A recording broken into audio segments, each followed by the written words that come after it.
You can't outrun a bad diet.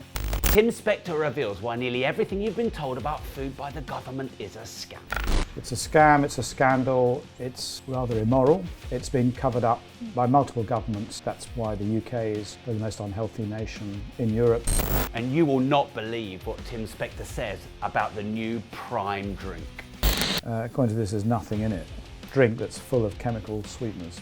And this is a bit of a con. Obesity has about the same risk of dying as an average diagnosis of cancer. And no one is standing up and saying, this is wrong. Jordan Peterson was very public about his all beef diet. Jordan is someone who was a bit of a religious fanatic on the low-fat diet, who then switched to the other extreme and became a sort of carnivore fundamentalist. And I'm against diets that are a bit like fundamental religions. This could be one of the most important conversations you ever watch for your health and well-being. If you'd like more life-changing guests on the show, make sure you like this video, subscribe to the channel and turn the notification bell on. Tim, what do you mean by why almost everything we've been told about food is wrong?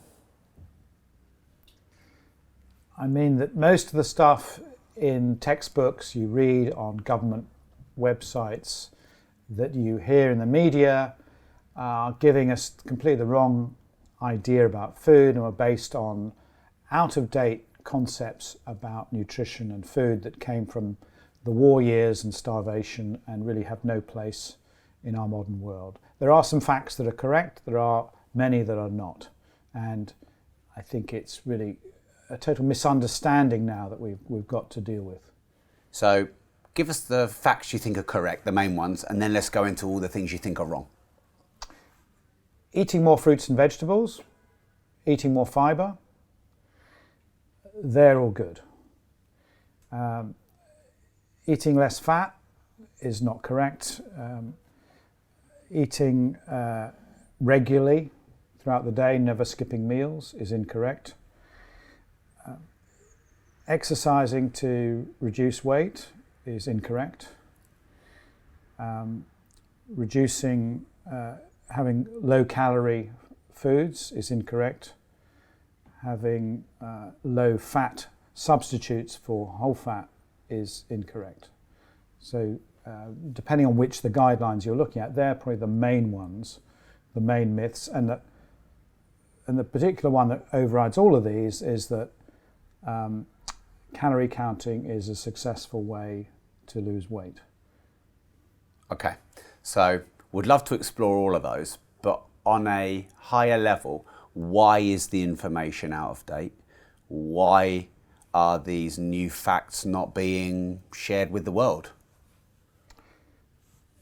Nutrition works very slowly, and in the UK, for example, to get nutritional guidelines out, it takes various committees that have to be formed, and currently those committees are formed of nutrition academics working in universities, but they have representatives of the food industry on those committees, deciding what guidelines we should have for our diet.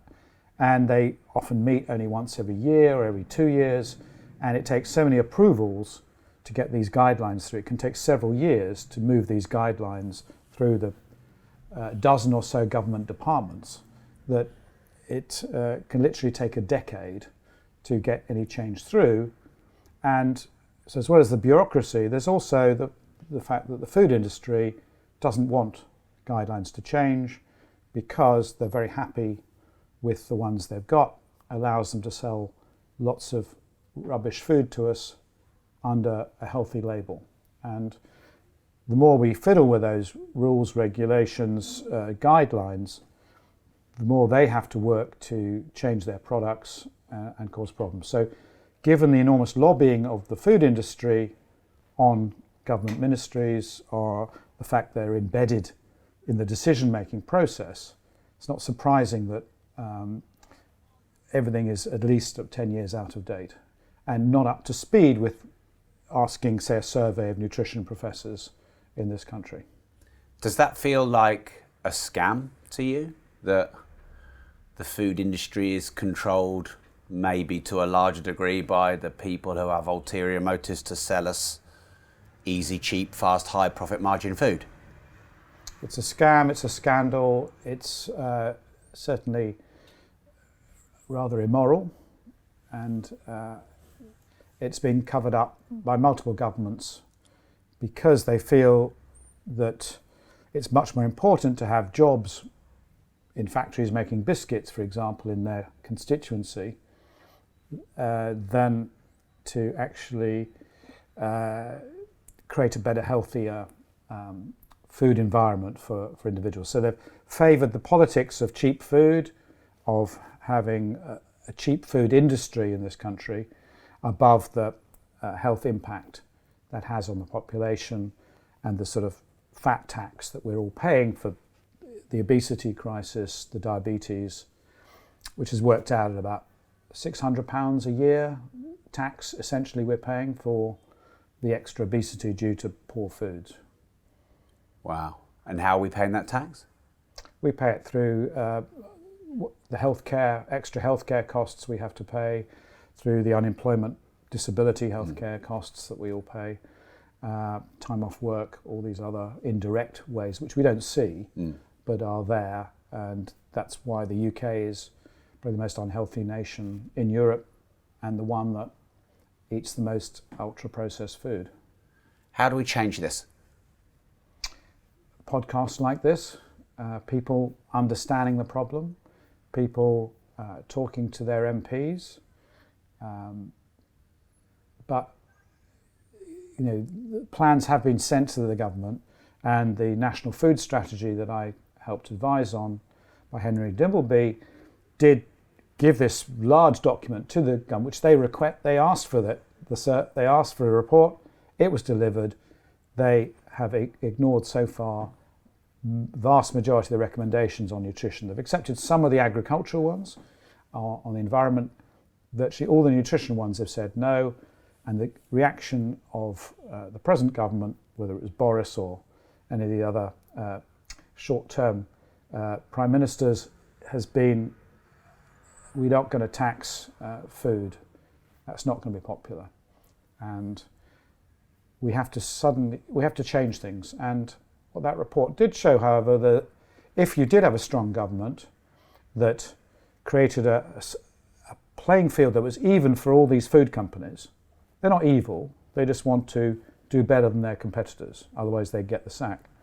If you created a playing field that was absolutely fair, they would reduce the harmful effects of that food very, very rapidly, and they would reformulate, or they would accept higher charges on that food in order to subsidise real foods, real fruits and vegetables, and stop this increasing gap between the two that seems to be inevitable unless we do something. As ultra-processed food is made by robots in factories, real food is picked by people by hand, and those two are getting further and further apart. So governmental action is one thing, the other is people voting themselves with their food choices. And I think the most important thing people can do for their health is their own individual food choice. It beats anything else. It beats going to the gym or deciding to live in the country or do anything else. Every single day, the choices we make about our food are the most important ones we can make for our health and our families, and also, interestingly, the environment. So the most important impact we as individuals in the UK can have on climate change is to alter what we eat. So I think there is an optimism that if we accept that the governments aren't going to change, they're going to continue to be lobbied by the food industry, and the consumer does have this power. And I think what I've been writing my books, particularly the last one, Food for Life, is a sort of practical guide about what to do, what to choose when you go to a supermarket, which can be otherwise baffling. And if people do make those choices, the supermarkets will start stocking them, and they will change their buying practices. And the one good thing we have in this country is we are able to make rapid cultural changes in our food. when I first started writing my books on the microbiome, no one had heard of kefir kombucha. Now, in every supermarket you go to, and most pubs, you can buy a kombucha. It was amazing. 5 years ago, it didn't exist. So people demand it, it can be there. And the same can be true for our supermarkets. We could get rid of some of the products like children's yogurt, which should come with a health warning, and get rid of all those low-fat yogurts if people stop buying them and told their friends, don't buy this stuff, it's bad for you. So I think, it's always possible the next government that comes in might actually have this on their agenda, but given most governments are short-term, they can only think of the next sort of 4 years. The idea of saving money over a 10-year period isn't appealing in our current system. So I think we have to rely on individual consumers and individual champions going out there and saying, let's champion real food quality, let's get the health of our nation better. I used to be fat, and when I was 11 to 13, I hated myself. I lost 3 stone in 8 weeks. You didn't want to go back to school and be bullied. Bullying is a strong factor. One reason they think there's less obesity in France is there's lots of bullying. Oh. So let's dig into, I think you said 4 or 5 main areas where the information is out of date and wrong. And the one that raised my eyebrows from personal experience was the calorie counting one. So can you just say again what you said? Was it something along the lines of calorie counting doesn't lose weight? Was that what you said? Or can you put it in your own words? The myth. Right, well there's sort of 2 aspects to this. One is that, one myth is that calorie counting is fairly easy to do and everyone, the public, should do it. That's why the government provides these calorie counts on foods, etc. So the first thing is they're not accurate. They plus or minus 20%, and they don't take anything to do with the structure of food. So cheap processed food will have the same calorie score as a really high quality food, yet a completely different effect on your body and your appetite. Even professionals cannot accurately calorie count. Most of the stuff in restaurants, plus or minus 50%, because the portion sizes vary. So you've got no real idea what you're actually consuming, you're just pretending you do. So it's really difficult to do that. And then the other point is, if you try and restrict calories as your main way of losing weight, and say you do it quite dramatically, so you adjust, you're not worried about these small margins. You say reduce 600 calories a day, and you're having less than 2,000, 1,500 calories a day, say, you will lose weight for a few weeks. Nearly everyone does, but progressively as you lose weight, your body responds by shutting down its metabolism, reducing the amount of energy you're burning in everyday life, even when you're asleep or when you're watching telly or anything else. And it also ramps up your hunger levels in your brain, so that it's like a thermostat's being notched up. And it starts to really kick in after about a month. You start saying, my body thinks I'm starving here. If I don't do something, I'm going to die. Let's just ramp up that appetite level that, when Tim sees a donut in a shop, he's just going to get that extra pleasure buzz saying, buy me, buy me. And that just keeps ramping up, so 10% every month, until most people crack and start feeling incredible hunger pangs, start dreaming of food, and they break this cycle. And that's why in all the trials, vast majority of people revert back to their baseline after a couple of years, and very few people are able to sustain it for longer. And those people might be special, have some special willpower, or less susceptible to these hunger signals in the brain. But virtually all the studies done have shown that vast majority of people fail if they use long-term calorie restriction as their method of controlling their weight. And the other big thing that's wrong about it is if you're obsessed with calories, and this is what we're being told, bombarded with adverts, and you go to the supermarket, everything low calorie this, low fat, reduced sugar. Oh, that's great. You have this stuff. Instead of making your own, because you're not quite sure what's in your own stuff, it's quite hard to measure the calories. So you buy the stuff from ready-made foods, etc. Studies have now shown that if you have identical calorie meals, one homemade, one ready-made, you'll be eating at least 300 extra calories a day on the ready-made one. So they make you hungrier. Right. They're so brilliantly created by these food scientists who work for these companies. They've got that exact mix of sugar, fats, and salt that just make it irresistible. So it doesn't fill you up, and it's also, because it's ultra processed, it means that it doesn't have any whole ingredients in it. It's all the extracts of real food that have gone into it. So you got two equivalents of burgers, if you like, or whatever it is you're talking about. One, or ready meal of lasagna or whatever it is, one will just be ground up so finely that everything is absorbed super rapidly into your body. It doesn't get to your gut, there's hardly any fiber in there, and triggers these, it doesn't trigger the fullness signals that real food does. So that's why I think this country's so obese is not because we're eating so many extra calories, but 57% of the calories adults eat is ultra-processed food, which makes them overeat. And even if they think it's health food, it's actually this cycle that we're perpetuating. And no one is standing up and saying, hey guys, this is wrong. We shouldn't be selling this stuff in the health food section. We shouldn't be selling this stuff to kids. And kids are eating over 75% of their calories in this fashion.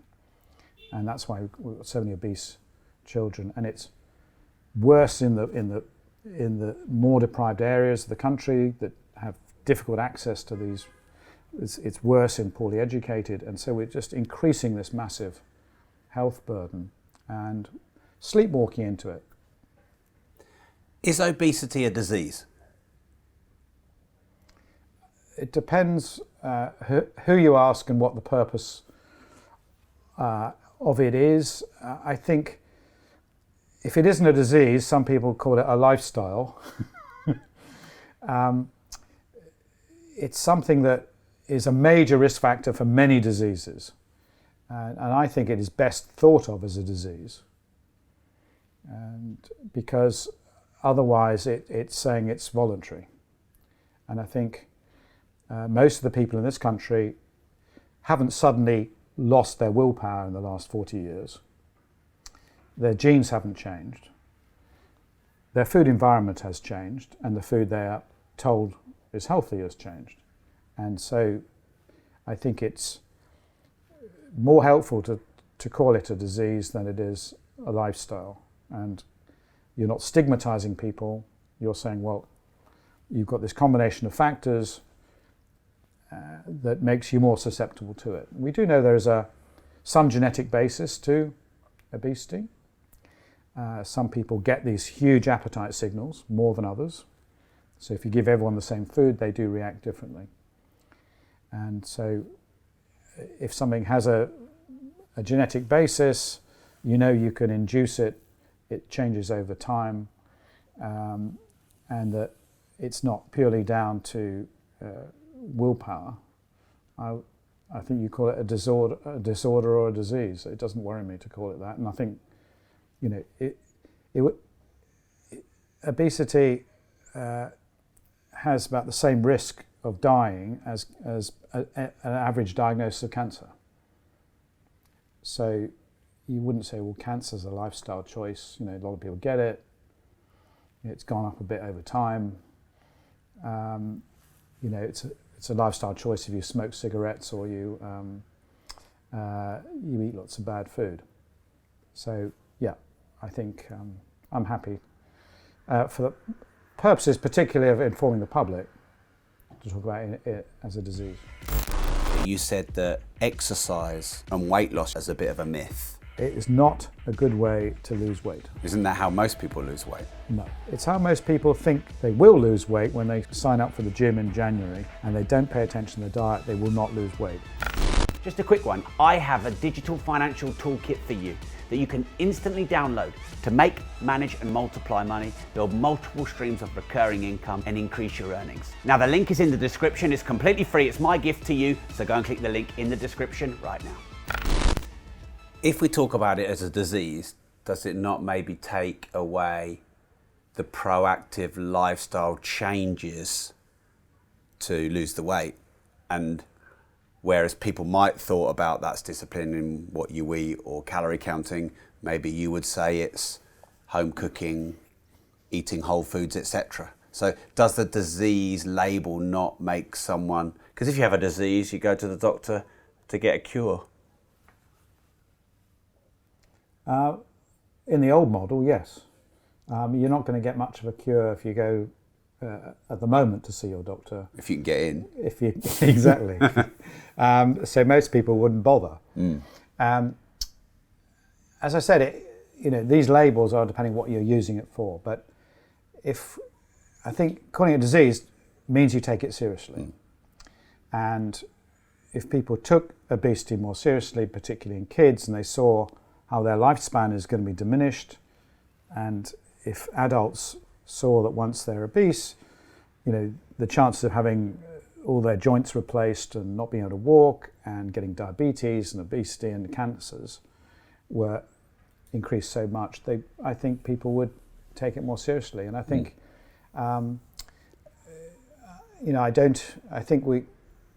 obesity is a great example of how we need to talk about prevention more than just treating the disease. And that's why we need it's a misnomer to call us a National Health Service. It's a National Disease Service, right? So why don't we call it, change the name, National Prevention Service. It'd be so much better if we actually were able to do that rather than only dealing with all the side effects of these problems. So, but it's so widespread, affecting a third of people, that clearly the medical profession itself couldn't cope with it. But I think to be taken seriously, that's what is needed. I mean, there are a couple of cures. Let's not forget, there's a drug you can take now for diabetes and for some situations of extreme obesity, a weekly injection. And what does that do? That switches your appetite signals off. Right. And so essentially, with this regular injection, you don't feel those same hunger pangs. And so nearly everyone loses weight on that. But you have to be on it for life. And it's several £100 a month. And as soon as you stop it, your appetite goes through the roof. So, do you really want 10-year-old kids on this, which we don't know the very long-term effects of, and whether it has other effects on the brain or not. And the other treatment is bariatric surgery, where you move a bit of the stomach, you cut out a bit of the stomach and you join it up, so you've got less intestine, and essentially that changes your anatomy of your gut, changes the gut microbes in there as well, and has a 75% sort of permanent success rate as well. That's an operation that we're not doing nearly enough of in this country. Has dramatic results, and with 24 hours you can cure diabetes. So if we took it seriously, more people would be probably getting these treatments, which would eventually save the taxpayer a lot of money, because these very obese people do use huge resources, not only the personal cost to them, but also to society. So I want to come back to the NHS in a moment. I have a car in this race, in that I used to be fat, and when I was 11 to 13, I was pretty much the fattest kid in my year. Well, I was the fattest kid in my year, and I don't know if I was obese, but if I was carrying on down that road, I would have been. And I hated myself. And I remember at the time, Diet Coke had just come out. So we're talking like 30 years probably here, Tim. And I just got sold. Oh, okay. I didn't just think that there was no calories in Diet Coke, therefore you're not having calories. I actually thought if you drink Diet Coke, you will lose weight. It's on the label, isn't it? Yeah. So it's like a diet. Yeah. And so I lost 3 stone in 8 weeks. So when I went to a private school and we had a longer holiday, so we had 8 instead of 6.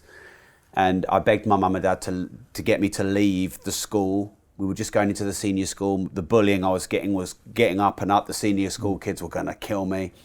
And I begged them to let me leave, and they did. And I'd been working up in my mind that I wanted to lose weight. But my mum and dad didn't know anything about food. We were raised in pubs. They would always just buy Jaffa cakes and donuts and things like that.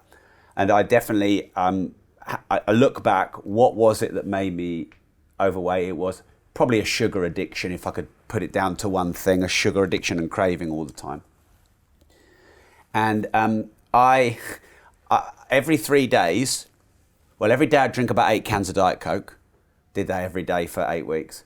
And I'd eat nothing for about 2 days, 2.5 days, and then I'd either have a feast lolly, which I think were 300 calories, or a packet of fruit pastels. And then the occasional emergency food. Great diet. Yeah, exactly. But don't try this at home, kids. No. But I lost 3 stone in 8 weeks, and that was a great thing for me. And I didn't. Yeah. And so calorie counting and reducing calories obviously worked for me to lose weight. Well, not eating, it sounds like. Yeah, not counting anything. So there's a few questions that come up. One, I wanted just to give context that I'm not just here talking about stuff, I've lived it myself. So there's a couple of things, something I want to talk about towards the end is the emotional baggage I still carry around food every day, because I do, because that's not gone. But being in a calorie deficit worked for me and probably saved my life in many ways. Mm-hmm. So one of the things I definitely wanted to ask you is, calorie counting doesn't work for weight loss, but it did for me. Yeah, well, I always say it didn't work for most people. Yeah. And clearly it does work for some people. You are clearly highly motivated. You didn't want to go back to school and be bullied. And bullying is a strong factor. One reason they think there's less obesity in France is there's lots of bullying, particularly of women. Wow. So it's a strong motivator to lose weight. Yes, to conform and lose weight. You were highly motivated. Yeah. You had a terrible diet, presumably, before that. Yes, yeah. And it worked for you. And I mean, I wasn't surprised you lost the weight. I guess the key, because nearly everyone will lose weight if they go, they really eat nothing and just drink Diet Coke. Okay. But the question is, it didn't come back, and at 4 years you weren't back to where you were, which is what happens to 80% of people in all the trials. Okay. 80% of people go back to their original weight. Yes. So in trials, and it's probably more than that in real life, okay, because they're really supervised and sort of looked after, not left to your own devices like you were.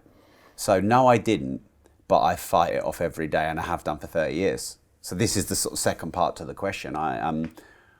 If I was left to my own devices, I would just gorge everything.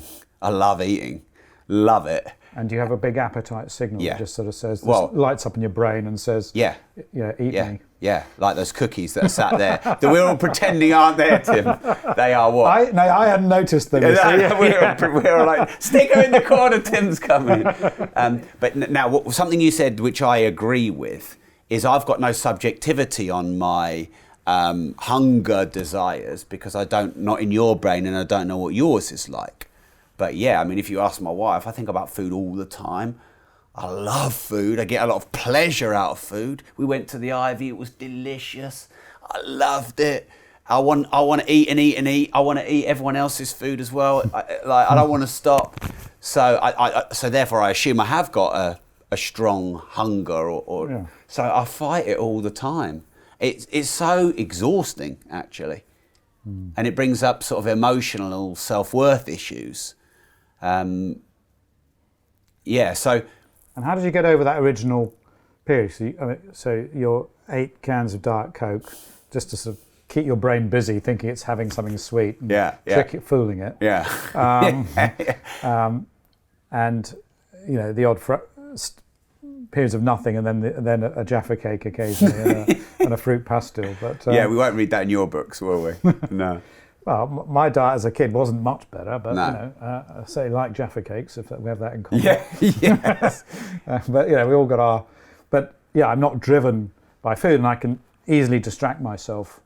So I find time-restricted eating relatively easy, but I know many of my colleagues find it really hard. Can you explain what that is, time-restricted eating? Yeah, it's a form of intermittent fasting, is this umbrella term for what, in a way, you were doing as a kid. Just say, I'm not going to eat for 2 days, and just have my Diet Coke.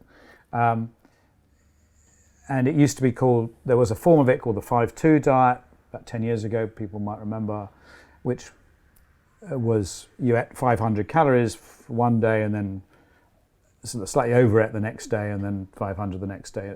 But this is the new form that is much more popular, much more sustainable, where you don't change what you eat, you just change the time in which you eat it.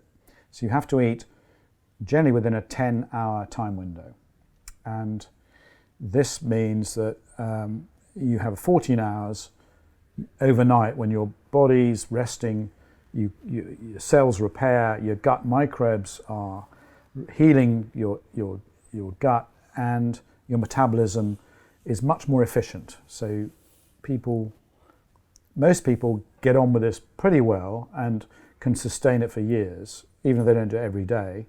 And naturally they just tend to eat less calories because they know they're not allowed to grab a big, digestive biscuit before they're going to bed, or cake, or these sort of late night snacks in front of the telly. To say no, nothing after 9 and nothing before 11 in the morning, or whatever suits them. But some people, like a couple of my colleagues, Sarah and Jonathan at work, have been trying this and can't do it. They do, but they're really suffering.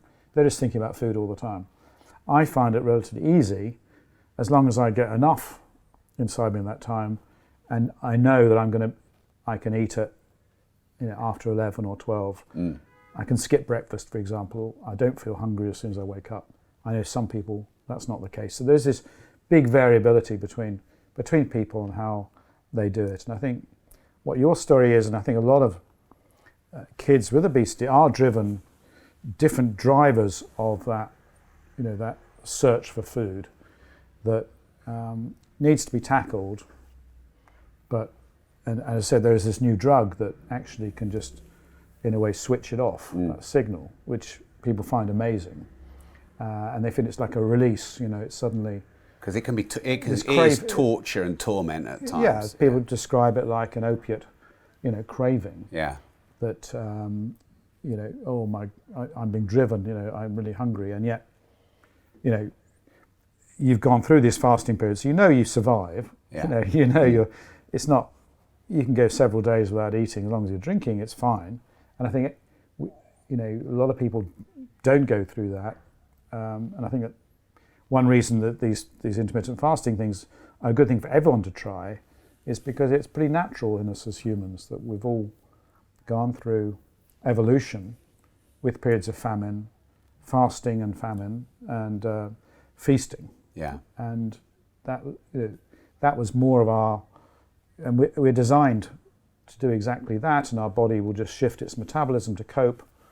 And but it's natural that we seek food, otherwise we'd die. But I think it's we're learning more and more about appetite and how it changes with these hormones and the effects of our gut health on that. But I'm interested how you managed to do this if you haven't if you're still on a very high sugar diet, so we do know that lots of foods have different effects on appetite. And this hasn't been really studied much, and it's something we're doing with a company I co-founded, Zoe, Precision Nutrition, trying to see which foods would give you suppress your appetite the most.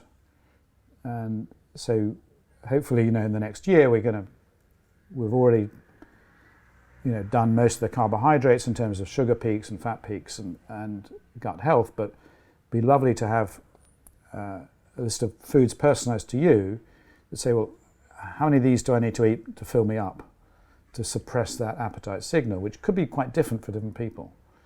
But we do know that in general, ultra-processed foods, high sugar foods, don't sort out that craving. They can actually make it worse.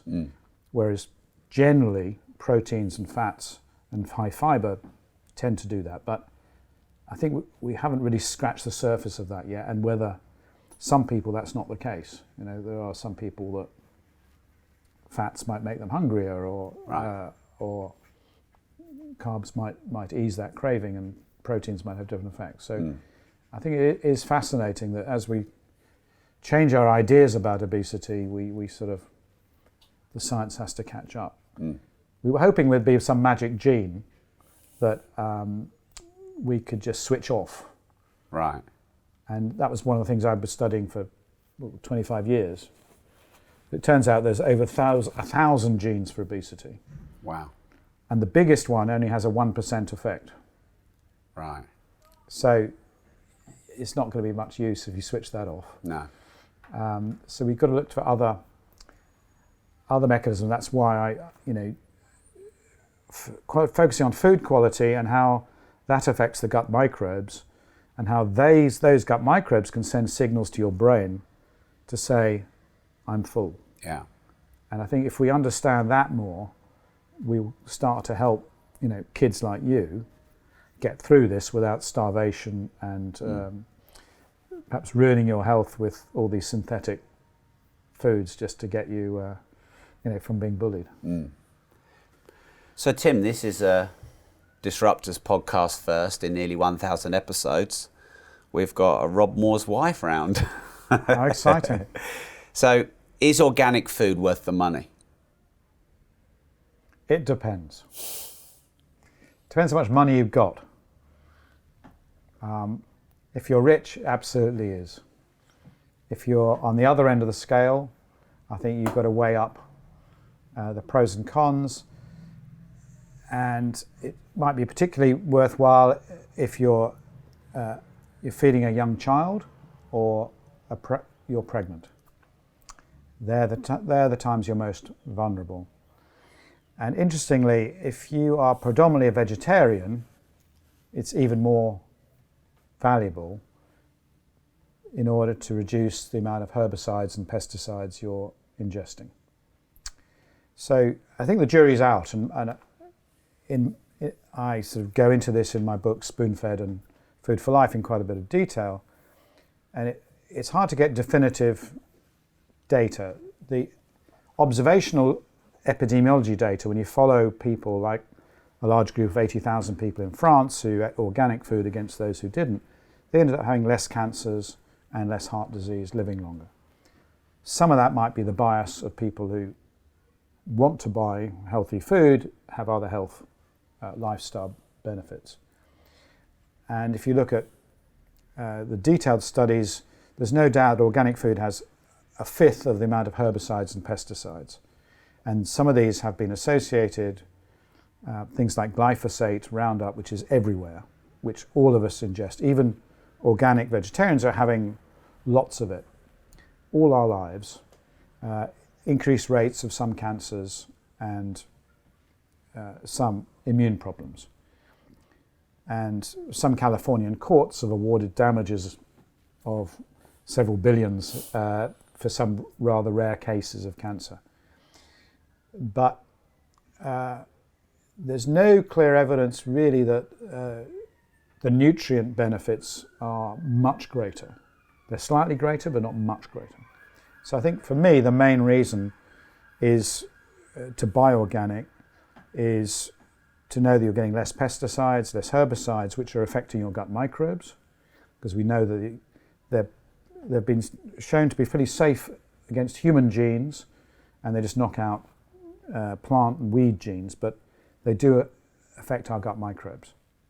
So in an ideal world, we'd all be eating organic foods. So if you've got the money, I think it is worthwhile. If you're sort of on the breadline, I think you're better off just choosing as many good fruits and vegetables as you can, and take your chances. So, how much meat do you eat? I eat meat once or twice a month. And Harry and I eat more than that in a day. Usually when my wife, who's a Belgian carnivore, says, you have to try this. This is amazing. And I did give up meat completely for several years, but I started to develop a vitamin B12 deficiency. And so rather than popping pills, I eat meat once or twice, usually in a really nice restaurant where it's really good quality meat. I will never eat poor quality, never eat processed meats. And I think it's important, if I'm writing about food as well, to be able to taste foods that everyone can enjoy. But I do think it's important for everyone to realise that the most important thing we can do for the planet is to eat less meat. So you're doing it for the planet, not for your own health? I'm doing it for both. Okay. And as I explain in the book, I think eating a small amount of meat... Tell us which book. Food for Life. Yeah. In the book Food for Life, I explain that that meat itself is not necessarily dangerous for people if it's of high quality. Processed meats, cheap ones, cheap cuts made in factories of bits stuck together, chicken nuggets, poor quality ham, etc., poor quality sausages, have been shown definitely to be bad for your health, for cancers, heart disease. Good quality meat is not really been shown conclusively to be very bad for you in modest amounts. If you eat a lot of it, it is. And I think there's nothing wrong with having meat, say, once or twice a week, without to have optimal health. The main point of me reducing meat is to have more plants on my plate. Right. If you've got a big steak on your plate, you put your potatoes there, you've got your peas, there's no room for anything else, there's no imagination of anything else. You're going to be depriving your gut of something useful. Your gut doesn't really do much with a bit of meat. There are a few microbes that eat that protein and the fat, but mostly, it's the plants you want for gut health. So I always think you've got to think, I think, in nutrition rather than this is good, this is bad. You've got to try and think of a holistic approach to what are you eating on that plate that day, what are you eating, overall, all those 3 meals that day, and how are you eating that week. And I think we need to move away from this idea of this is good, this is bad, and because people get put off if they said, well, I can't eat meat, I'm not going to, follow that diet. Whereas if you just said, well, actually, just have a few vegetarian meals. If people just ate half the meat they normally do, we have a massive effect on climate change. You don't have to do like me. You don't have to be a vegan or vegetarian. I think just this gradual, what we call flexitarian move towards appreciating plants and realizing that's actually healthy for you and saving the planet. Harry, I was planning for us to, have you seen there's a burger and lobster just round the corner? That's what I thought we were going tonight. Lettuce and tomato, that's where we're going. Right, this isn't my wife's question. I'm going to sneak a couple in here because there's a couple of fascinating high-profile cases I'd like to ask you about. So first off, Jordan Peterson was very public about his all-beef diet, and he kept banging on about how that was really good for him. What do you think about an all-beef diet? I think for most people it's going to be very bad news. I think there are a few people who can tolerate it, maybe Jordan is one of them, but I'm against diets that are a bit like fundamental religions.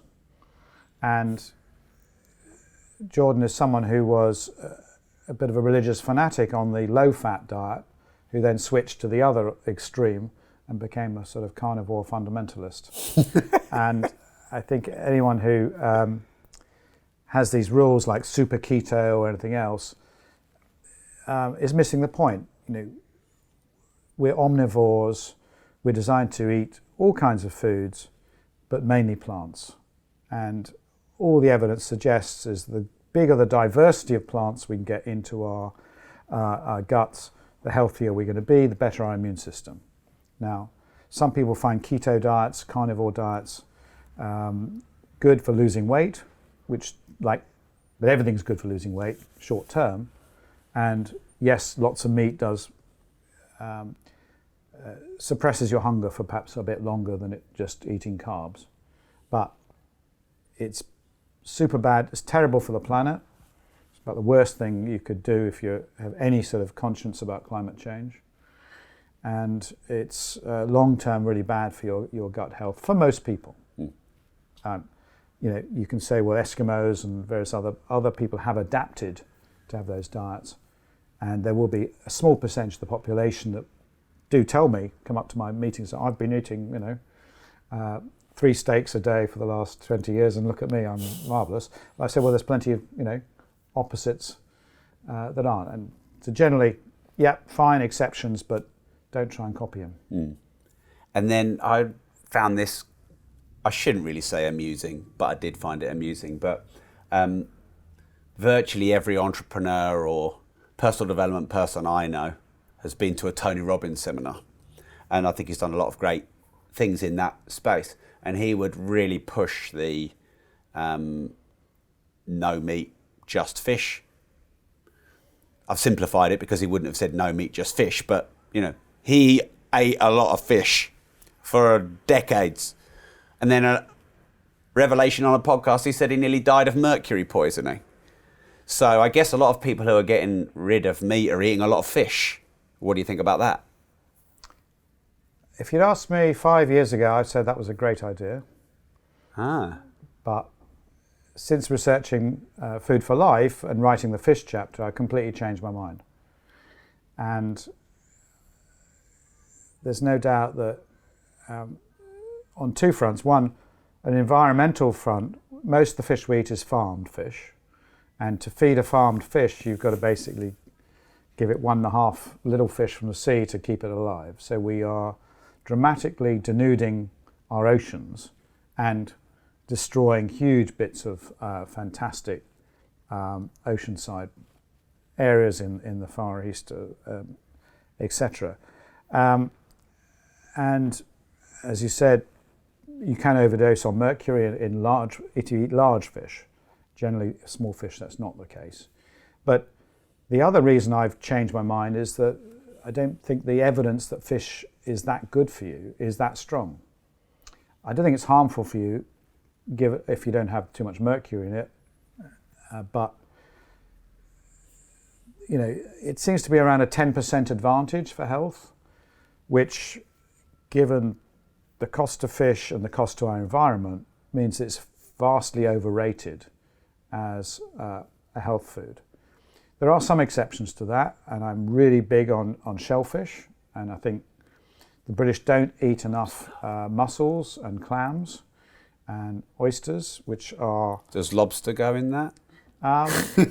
Lobster is more of a sort of sea insect, isn't it, really? So I think it's halfway there. But, you know, again, if you can find a sustainable lobster farm that doesn't sort of take more to feed it than they actually get out of it, it's possible. But we have but we might be eating land insects more than we are water insects in the future. But I think shellfish are fantastic. They're non-sentient, so they don't feel pain.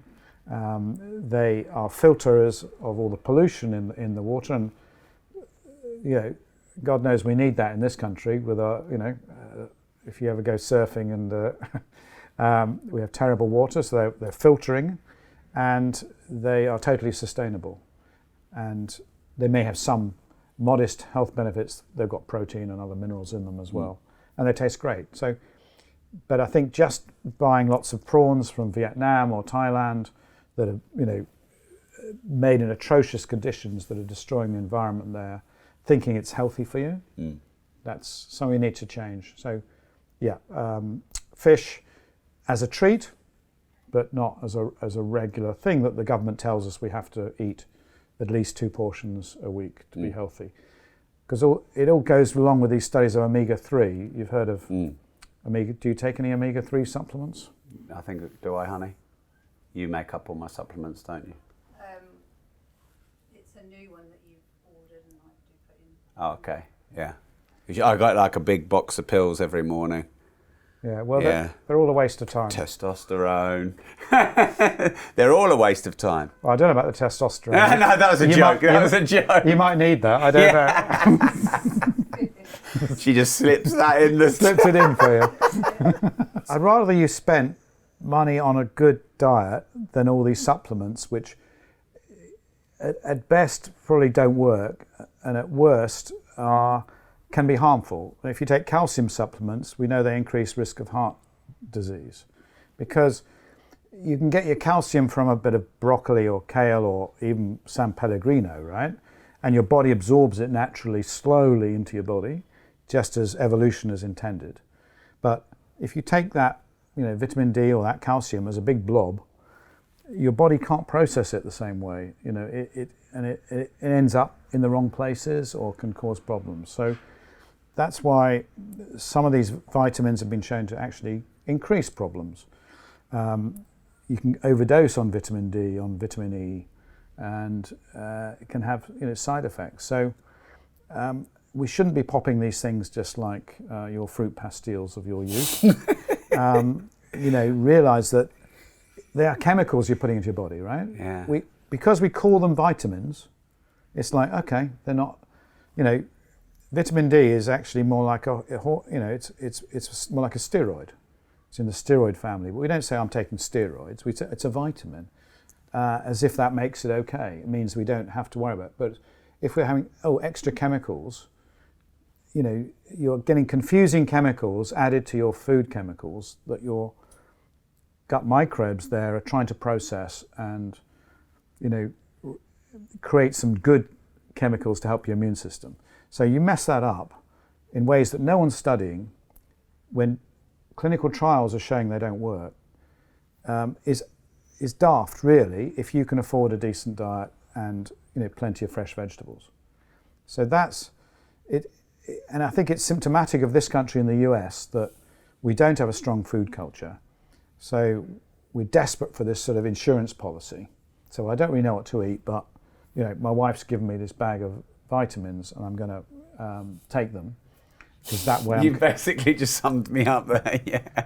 That way I'm covered. Whereas, you know, that's why you should read my book and actually understand. My wife read all your books, and then no, but I'm just saying, I think everyone needs to, not use you, understand more about food and what the good things are about food, and how having a range of foods every day, diversity, guarantees you all the vitamins and nutrients you ever need in the way that your body has been designed to evolved for millions of years to use efficiently. So you don't get overdoses, you don't get deficiencies, you know, it's not a problem. Yeah. You know, it's like vitamin D. We were designed to get our vitamin D by going out in the sun. And yet, modern world, you know, women's face creams all contain blockers to stop that vitamin D. So, you know, we just need to think about our past and our evolution and just say that's the way to get vitamin D. The odd, you know, yes, plants and mushrooms and whatever can give you vitamin D, but also 10 minutes in the sun. You know, it's just, that's why we've evolved to have pale skins. It's very simple. So throw away most of this stuff, you'd save yourself a fortune, and you could afford most amazingly exotic vegetables and you know, meal delivery systems and whatever instead, and you'd be much better off. Wow, all right then. So I make a smoothie every morning. I'm going to chuck this in there now. So in there, and it's got bigger and bigger. This could be saving us a lot of money, couldn't it, Jim? Is this the fruit pastilles in it? We spend a lot of money on food and supplements, talking thousands of pounds a month. So in my smoothie goes turmeric, cinnamon, creatine, 2 scoops of sourced by my wife, natural protein, mixed nuts, blueberries, raspberries, ice, coconut milk, and ginger and a seed mix. And kefir. And that makes about 2.5 big glasses, and I put that down every morning. Are you going to rip that to bits now as well? You're looking very nervous, aren't you? I will listen to you. I can take Most feedback. of that is pretty good. Okay. I think you got 90% of that right. Yeah. Okay. The coconut milk, I don't see the reason for that. It's great if you're making a curry, but I wouldn't have it. Sorry, coconut water. Yeah, you're right. Coconut water. All right. Well, I would probably just have water. Okay, fine. I don't think there's anything magical about coconut water other than the price. And the rest of it, you're getting, if you've got a nut and seed mix, you're getting variety in there. Yeah. And you're getting your berries. I like the idea of the spice mix in there. Yeah. That's really good because we know that it's proven that if you have, a teaspoon of spices every day, it's good for your gut health. Yeah. And your kefir, would you have yogurt as well, or was it just kefir? Well, I think it sounds good. Yeah. You can give me the list afterwards. I'll see if there's anything else I would add. But do you like it? I love it. That's the most important. It's got to taste good, right? Yeah. If it tastes horrible, there's no point. It does taste good. And I could probably put a couple of vegetables in it as well, because I don't mind that vegetable taste. Yes, I mean it's pretty quite sugary because you've got lots of fruits in there. That's probably why I love it. Yeah, because of my sugar addiction. So you might start experimenting with adding some base of other vegetables that would have a bit of fibre in there, because it doesn't. There's not. You got a bit in the nuts and seeds, and a bit in the berries, but you work out other ways of getting. And what would be good? What vegetables would be high in fibre?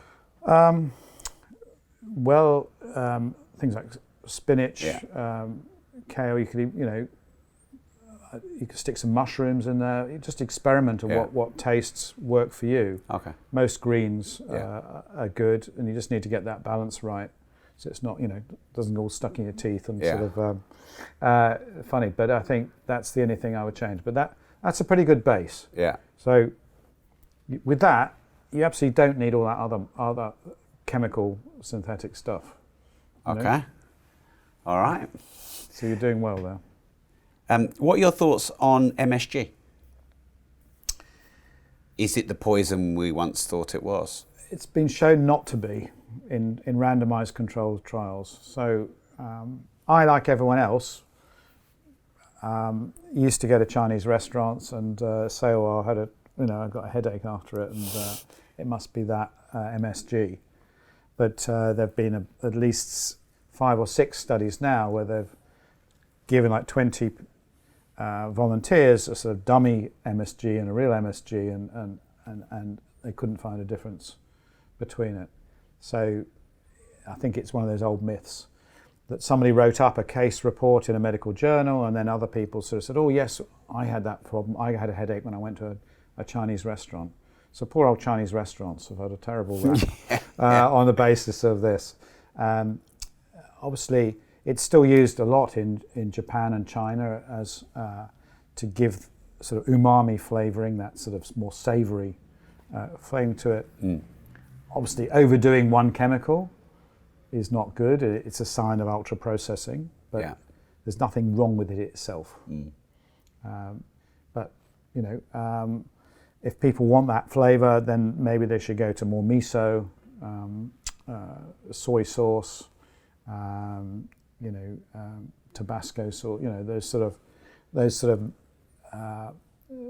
flavourings that are perhaps not quite as chemical as that, but it doesn't cause that MSG syndrome. That seems to be psychological. This is a big one for us. Tim, I would like to know, how do you get your kids off shit foods and onto a good diet? Well, from personal experience, it's not easy because peer pressure means that they're often given other foods by other parents or kids when they go around, and so they've Or what schools give them? or what their schools, and school food is pretty dreadful. I was very lucky. My kids went to a French school, and they had fantastic school dinner. It was like a Michelin-starred restaurant, by equivalent. So they did get used to what good school food is, and they had a real shock when they moved to an English school at the age of 11. They basically didn't eat for the first year. But I think the way is very early on is to get them used to eating vegetables, give them a new vegetable to eat or plant to eat every week or every day, so that it becomes a game, and they can take bites and say. So it's giving them a much bigger choice of foods than they've been used to. I think is one of the keys to this. So they can say, I've got these 6 ones here. Which one am I going to have today? There is a period of time. I know it's a bit late for your kids, but other people might know that there's a period of time between about 1 and 4 when kids are actually quite receptive to eating nearly anything. I remember my kids, would eat olives and anchovies and pickles, and if you can get those tastes in there, kimchi, you do broaden their palates. But if you got some of your kids at that age, I think you've got to make it a bit of a game, and just remove the chips and the potatoes and say, well, you're not going to have chips and potatoes. We're going to have other alternatives. See what else see what else we've got, and eventually kids get hungry and they will try stuff. And there are people who work with children just say, well, you have to keep presenting it. You can't expect them to like it the first time, and but don't worry about it. Kids won't starve. They will always, they will all come back and eat. So it's persevering. It's showing them that these things are healthy, these things are unhealthy. Telling them, these things will make you hungrier. Explain to them,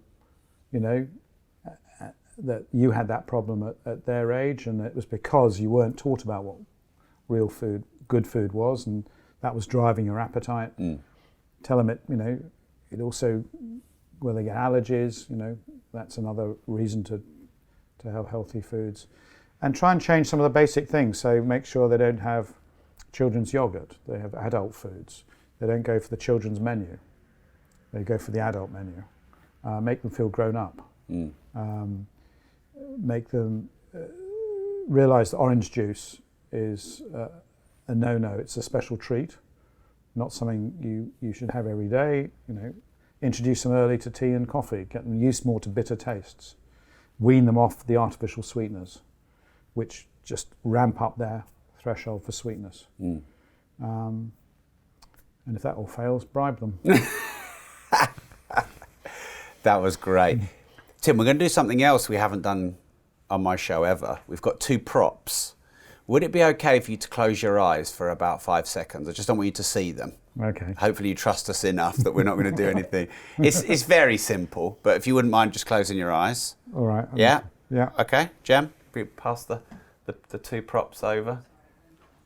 Yeah, could you, the other one's in the, that's it. My legs tightly crossed and my back to the wall. Yeah. Did say 5 seconds, but there you go. There it is. Just chuck it in. That's it. The power of editing will make this. Yeah. Okay, 5 seconds. Right, we're great. Thanks for. I can take the blindfold off now. Yeah, you can now. Thanks for playing along. So first off, this is a protein bar I eat probably too much of. So you don't have to say the name of the brand. I don't want to shame any brand if you rip it apart. But if you have a look at the ingredients, is that protein bar? It says vitamin and protein bar. Vitamin and protein bar. Yeah. Yes. With chocolate salted caramel flavour. Yeah. Okay. So yeah, if you could have a look at the ingredients and tell us And why do you what take think this? of that. Just because you're hungry, or? No, I take it because I understand. I take it because I believe that increasing protein is good for, I wouldn't say building muscle because I'm not a bodybuilder, but I am under the impression that a high protein diet is good as you get older, and it's good if you do exercise for your muscles. So that's why I take, put protein in my shakes and in the morning, and have maybe 2 of them a day even. Okay, well, it's so it's got per serving, which is 55 grams, it's got 8 grams of fat. It's got 15 grams of carbs, which is about 4 spoons of sugar, and it's got 3.5 grams of fibre, which is about a tenth of your requirement. And you got your 20 grams of protein, which is a lot. So you're getting a lot of protein, but you're also getting a lot of sugar in that, and it's got these other vitamins in there, none of which you really need, in fairly small doses, and it's presumably highly, it doesn't actually say what the other ingredients are, so this is odd. It must be somewhere hidden. Oh yeah, here we are. So the key, so Tim unfolds the hidden part of the wrapper. So the key is, the ingredients are milk, protein, milk chocolate with sweetener maltitol, cocoa butter, whole milk powder, cocoa mass, emulsifier, lecithins, soya, collagen hydrolysate, humectant, glycerol, isomalto, oligosaccharide, water, soya crispies, soya protein, starch, barley, natural vanilla flavouring, cocoa powder, cocoa mass, natural flavouring, salt, vitamins, and then list of all the vitamins. And it's got extra sweetener, sucralose. So that list is frightening. But so you consider this, this is a good way of getting protein. Yeah. And gives you your 20 grams of protein, which you feel you need. It gives you 4 spoons of sugar, but it's giving you about an extra 20 chemicals into your gut, many of which are harmful for it. And so overall, this is ultra processed food and is not good for you. Okay, thank you. That's what I probably didn't want to hear, but I like truth. Do you like it? And the next one is we have a bottle of Prime, which all the kids are going wild for. Can you have a look at the ingredients and tell us what you think of those? Okay, so here, so I'm looking first at the nutrition information, and it says there's only per 100 mils, it's hardly any calories here. So it's virtually calorie free, no fat, no carbs. According to this, there's nothing in it. And then you read the ingredients, it's got filtered water, reconstructed coconut water, citric acid, mineral salt, dipotassium, natural flavouring, colour, beta and carotene. It's got multiple sweeteners, sucralose, sulfame, K, amino acids, isoleucine, leucine, valine, and vitamin A, B, B6, B12. And so I guess it's trying to say this has got extra amino acids in here, and that's why you're drinking it, but plus a whole mass of sweeteners and sort of 0 calories. So again, this is a protein drink that's full of chemical sweeteners, which would be fantastic if sweeteners weren't bad for you. But we know in some people they give you a sugar peak and stimulate your brain to want more sweet things. So for kids particularly, I think this is dangerous. It just changes their threshold and their appetite signals. They want to seek out really sweet things rather than bitter things. And we now know that artificial sweeteners, all of them, affect our gut microbes, so that they affect the products they make. They reduce your gut health and have other impacts we yet to find out. So again, it all comes down to, how badly do you need protein? Do you need protein enough to ingest all these extra chemicals that are doing you harm? Well, can I ask you then? Yeah. Because I've been led to believe through the research my wife does, because I run the business and do all the research on business and entrepreneurship and all the staff we have and all of this, and she takes care of the food information. So I understand as you get older, your muscles, it's harder to retain muscle, and so having a high protein diet as you get older is important to retain your muscle, which is good for your longevity of life. And been led to believe that if you want to retain muscle and even grow muscle, if you're training, you want to look good, you need more protein. What are your thoughts on those? They are all true, but most of the protein experts in nutrition that don't have a product to sell, so that we get easily enough protein on the average diet. We get more than we need. You can't store protein in your body unless you're building muscle.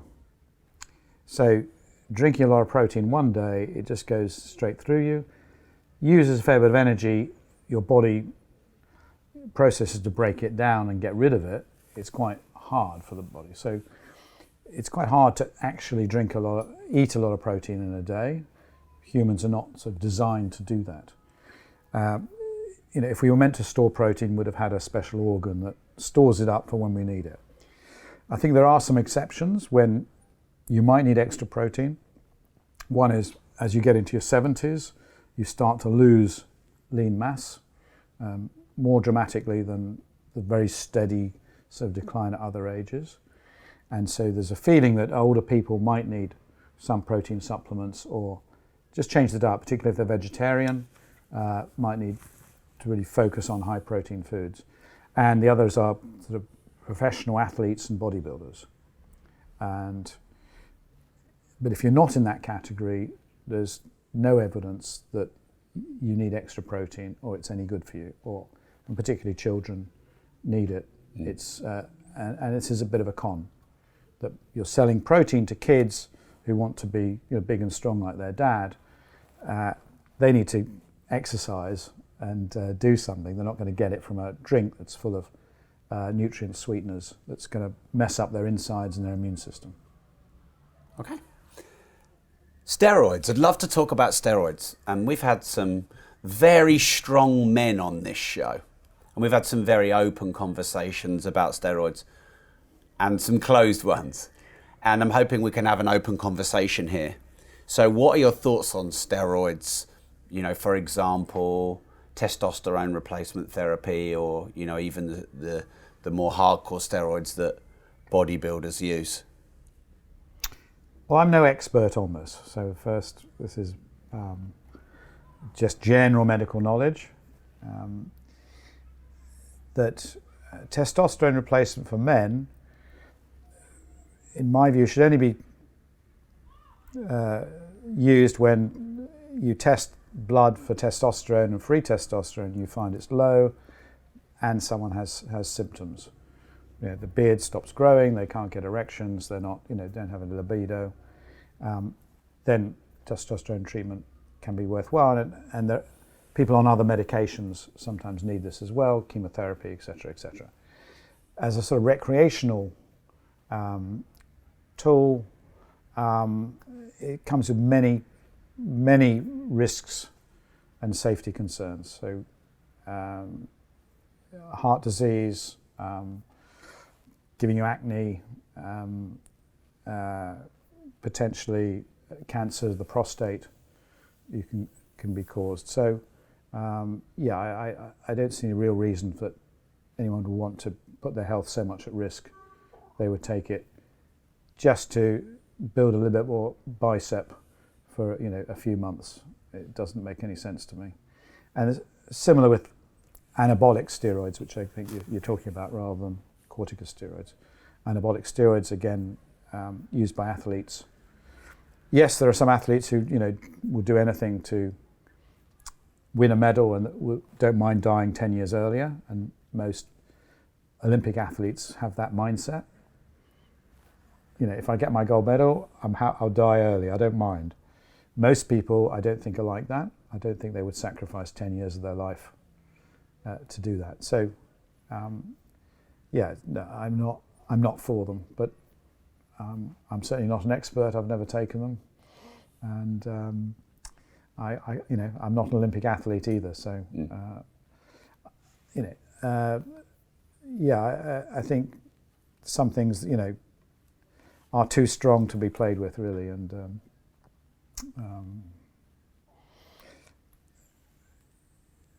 I don't see why people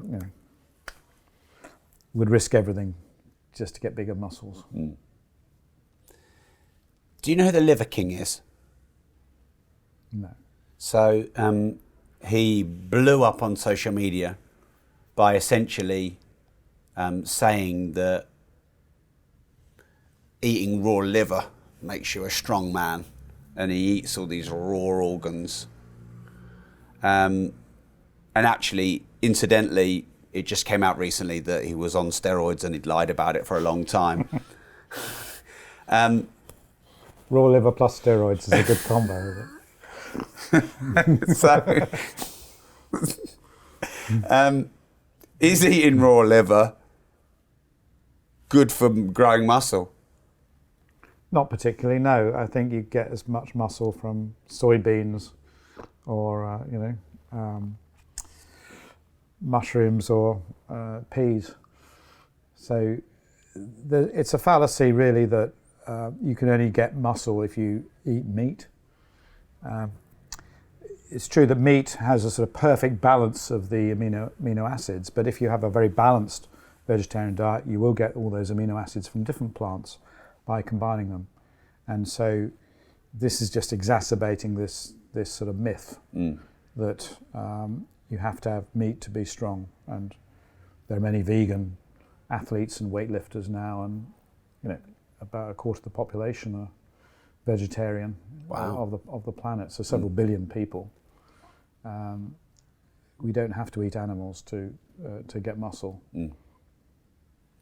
So, and raw is nothing special either. So generally, it's much harder to digest raw meat than cooked meat, and so you get less nutrients from it.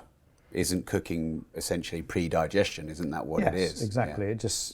And that's why we're able to shrink down our guts as we evolved. We used to have very long guts, like a lot Before of the other apes. Cooked. Yeah. And so all our energy went into our intestines as we were eating raw meat. And as we learned to cook about 1 million years ago, our guts shrank, and that allowed us to have the energy to have bigger brains. So cooking is absolutely essential. And all my reading around generally cooking foods, because there have been other raw food movements saying, isn't it great, you can cure cancer with this raw food, it's incredible. All my reading is that lightly cooking plants and meat is the thing that gives you the most nutrients from those foods, right, rather than raw. There are a few exceptions, but generally slightly cooking things is the way to go, and there's really no evidence of raw food diets being healthy at all. So 3 questions, 2 selfish for me and 1 for everyone else. How do you get yourself off a sugar addiction? That's obviously for everyone else, not me. I mean, is it even healthy and helpful to call it a sugar addiction? Like, as I sit here, I can hear those cookies calling to me, and I have got this magnetic pull towards sugar, and I see it in everyone. How do we get off that? Because surely that's a good start.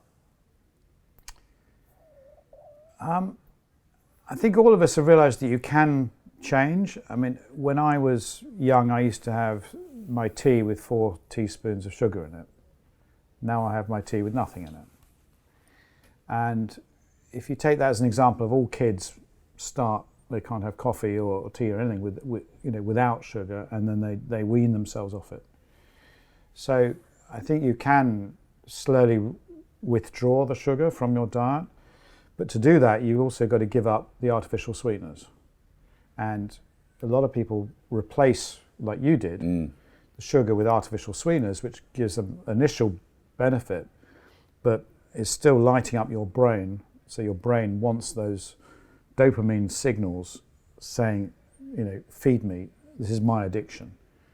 So the sweeteners are just a way of delaying the problem and sometimes making it worse. So I think it's shifting to a more pro-fat diet, more pro-protein diet, reducing the refined carbs, making sure that you eat stuff that takes longer to digest, so you don't get these big sugar peaks and troughs. I'd love to get you to do the Zoe nutrition study, actually, because what we've done now is we've had about 70,000 people do this study now, where everyone gets an identical set of muffins, and we see how much the sugar peak goes up, half an hour after eating a muffin. How big is your sugar peak, and does it dip again? And we get about a 20-fold difference between people. Wow. So some people hardly react at all. They just bounce it off. They don't get a big buzz. Others go right up and then 3 hours later get crashed down again. And they're the ones that seem to have this real sugar craving, and they eat much earlier the next meal, and they get even hungrier than the people who don't have those sugar peaks. And this is all very new from these Zoe studies. But so the way to counteract that, so you could be one of these sugar dippers, that when you have that first bit, it then in a way sets you up for 3 hours later wanting exactly the same, and your brain absolutely obsessed with it. So if you can stop that first thing happening in the morning, you don't have carbs in the morning, you give yourself your full fat yogurt and nuts, and you don't get a sugar peak, you're much less likely to trigger your brain to say you're going to get that later on. And you've got to cut out all sweet things and just gradually get yourself to appreciate more bitter, sour flavors, more interesting flavors, and wean yourself off these chemicals. I think it's a combination of those things. But don't say I can never have them, because that's a recipe for disaster. You've got to give yourself a treat and say, okay, once a week I'm going to go and have my donuts or your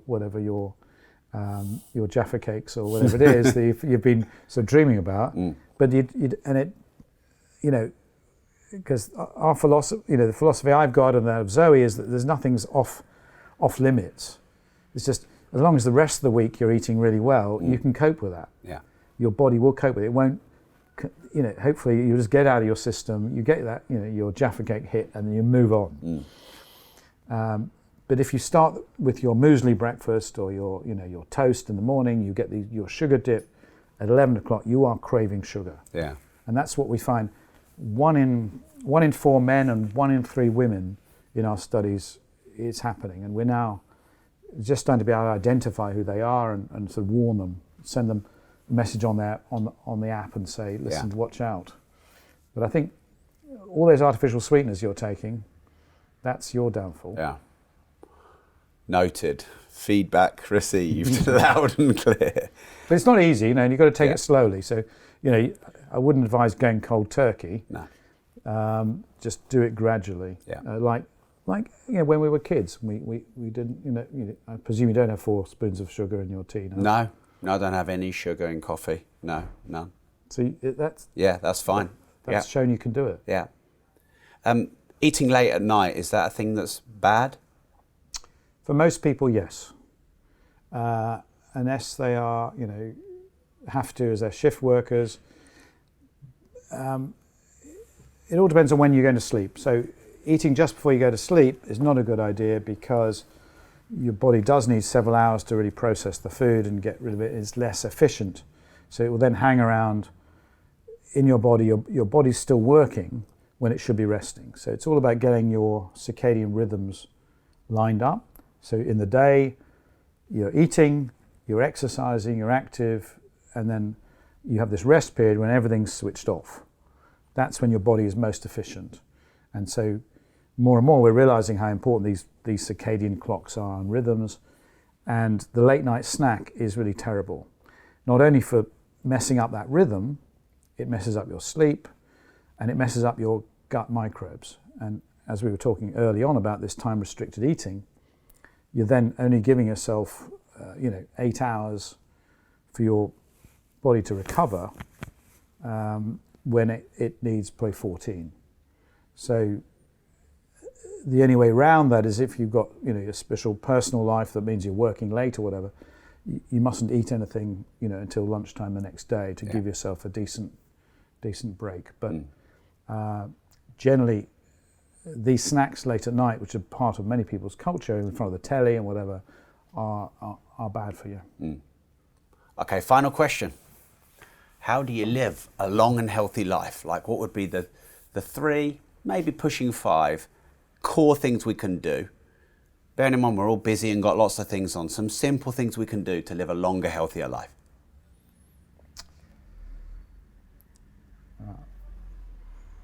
Eat a good diet that you enjoy, that's good for your gut microbes.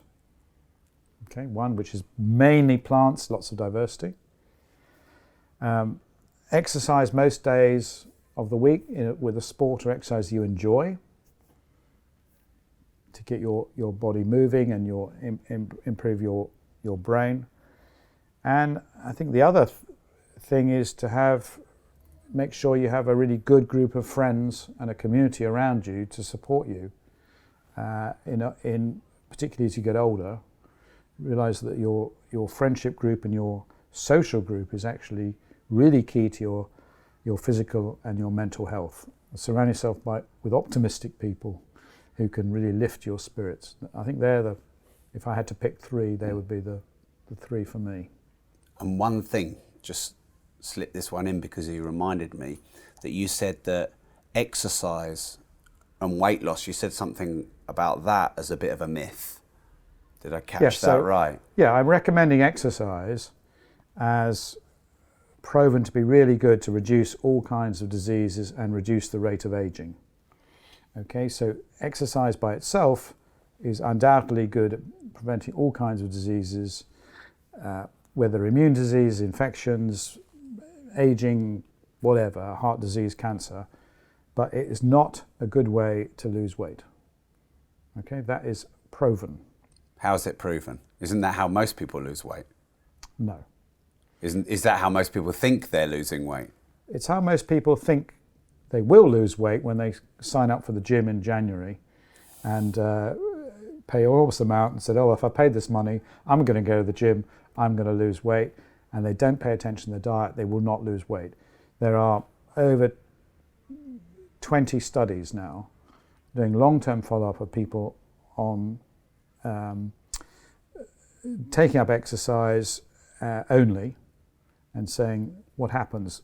They might initially lose a bit for the first week or 2, and then again the same mechanisms with calorie restrictions start kicking in, appetite goes up, your metabolism drops, and this has been shown in many studies. There was a great study of marathon runners crossing America, doing a marathon every day, and they lost weight for the first week, quite a lot of that, and then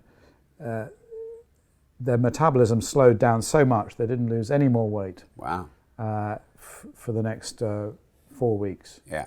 And this is what exercise does. You can't outrun a bad diet. I think that's the key here. So start, if you want a diet, improve the quality of a diet. Think about diet differently. Think about your glucose spikes. Whether you're should be someone eating lots of carbs or lots of fats, and focus on the quality. But don't think that just going to the gym twice a week is going to make you slim. Now, as always, there will be some exceptions, and as we discussed before, but the percentage is really very small that can do that. Once you've lost some weight, exercise is a good way to stop it creeping back as quickly as it would otherwise do. So I'm a big fan of exercise, but let's not raise expectations. On its own, it's a useless weight loss tool. It's good for maintaining health. It's very good for everything else. Okay, so let's go back to me when I'm 11. What would have been the best way to lose that weight? The most sustainable way, the quickest way without the side effects? It would have probably been a combination of changing it to a whole food diet, giving up all ultra processed foods. It would have been saying you can only eat within this time restriction, so you only eat within a 10-hour period, and maybe include maybe skipping breakfast, which the government still says is, NHS says is harmful, which isn't. It would be giving you fermented foods to eat to improve your gut health. So you'd be having regular yogurts, kefirs, kimchis. We didn't have them then, but even good quality cheese. And it would getting you up to doing exercise at the same time, so you could then maintain that weight you'd lost, and give yourself a bit more confidence as well. As you're losing that fat, how you could sort of maintain it in that way, and just get some general rules about snacking and drinks. In the UK, nearly a quarter of our calories come from snacks and drinks. So particularly for kids, if you control that, you can do a pretty good job. And teaching, and it would be teaching your 11-year-old self what good food looks like and what junk food as an occasional treat looks like, and don't confuse the two. Right. And where can we follow you, Tim? Could we get some people listening to go onto your Zoe app and do this? I wrote it down, this study you're doing. What books would you like us to go to first? Well, you can follow me on Instagram, where I talk about nutrition a lot. And your handle? Tim.Spector. Tim.Spector, yeah. You can also follow Zoe on Instagram, which is the personalised nutrition company. And if you're interested in getting tested yourself to see how you respond to foods in a personal way, and being given an eating program that doesn't involve calories, just involves personalising food for you and on an app, you go to joinzoe.com, and you can join the 70,000 people that have already done that. And you also get a microbiome test. So you get as part of the kit, you get a continuous glucose monitor, which you stick on your arm yourself. That measures your blood glucose every 5 minutes, and you get that on your phone, which is really cool, fun thing to do. You measure your fat levels 6 hours after eating something to see how much fat is hanging around, to see whether you should be eating lots of fats or not. And then your gut microbiome test will tell you how healthy or not your gut is, and change the advice. We put all those things together into a score that means that every food that you want to eat or construct a meal of, you get a personal score from 0 to 100. And whether it's Jaffa cakes or it's a coconut Thai curry, you can score it and improve it with other things. And that's something is sustainable for years. And you get virtual nutritionists helping you. So that's through joinzoe.com. There's also a free app for people who don't have spare money at the moment, where we educate people, and we're currently doing a study on health habits. So we had 110,000 people doing time-restricted eating, and we just use the app to see how many people improve their mood, etc. And there's other ones on there as well. That's called the Zoe Health Study app, and that's free to download. And many other interesting experiments and things. It's more of a community science project. And then finally, for education, the Zoe Science and Nutrition podcast has nutrition topics every week from a group of experts. That's all free for everyone to download. And and find out about. So we're very much in the business of trying to re-educate everyone about food. But the key thing is that food is to be enjoyed. And absolutely, that's definitely my ethos. We should all enjoy what we eat. That's life's too short otherwise. And then if you were to pick one of your books, should we read first? Well, the easier read is Spoon-Fed, which is a small paperback about these myths and about the food industry. Those who want to get a more depth, practical guide to a sort of A to Z of food and about what type of lentil to pick or what type of cabbage or lettuce or whether fish is good or bad for you. It's Food for Life, and both are available now. Buy both. Buy both. And they're also available on Audible, and people are like listening to them as Yeah. well. So many people do that now. As very long podcasts, 14-hour podcast. Tim, thank you very much. It's been a pleasure. Thank you. So what did you think about my conversation with Tim? I'm going to tell you, he surprised and shocked me, and many of the things I thought to be true about food and health, I was wrong. Let me know what you think in the comments. If you'd like more content related to this, you can watch it here. You will not believe some of the great guests we have got coming soon on the show, so make sure you like the video, subscribe to the channel and turn the notification bell on. And remember this, if you don't risk anything, you risk everything.